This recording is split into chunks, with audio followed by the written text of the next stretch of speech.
I also want to bring the conversation back to Phil, and something you said earlier, Phil, which is fantastic, is also reminding people that they should really never be doing anything for Ofsted, in quotation marks, that they should be doing stuff for their children, and Ofsted are there to understand that. Another thing that I think a lot of people end up doing a lot of work is for senior leadership teams, to make sure that senior leadership teams can have oversight of their practitioners and understand how they're working with children and so on. And I guess as someone who was in a senior leadership yourself before, I wonder if you have any thoughts on kind of how we make sure that we get that balance right, to make sure that we can get the oversight we need, but we're also not overburdening our practitioners with paperwork for the sake of understanding exactly what they're doing. Yeah, that's a really interesting question, because obviously any senior leader is going to want to know that things are going well for the children that they're responsible for. So there's a certain level of oversight which is always going to be required. But I think it comes back to if those things are frequently driven by Ofsted or perceptions about what Ofsted want or need, and I think it comes back to familiarity with what we do want and need. And one thing to share with senior leaders is, for example, the fact that we don't have anything that isn't publicly available. So all of our inspection handbook, framework, all of those things are available on the internet. We don't have anything. Inspectors don't have anything in addition to that. So that handbook really sets down what we're looking for, so that can be used as a guide about what perhaps people might be preparing for or not preparing for if they're concerned about inspections.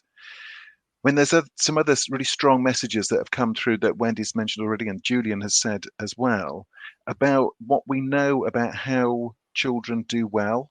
And fundamentally, children do best when they've got high quality interactions from adults.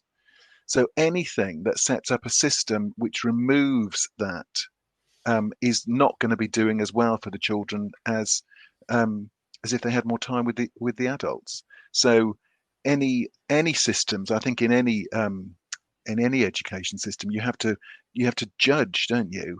What is the benefit of doing this, which looks like it's not direct work with children, as opposed to what would be the benefit of simply working with those children and spending more time with them and really engaging them and understanding what they can do. I mean, I spend a lot of time talking to, when I'm speaking to school groups, clearly I'm speaking to head teachers a lot of the time. And one of the things that I'm constantly telling them about is to understand the early years more, because the way that our framework for inspection now looks at the curriculum is from beginning to end. So we really need to understand what those children are doing from the moment they set foot in your place at whatever age until the time that they leave it. So we're looking at that progress.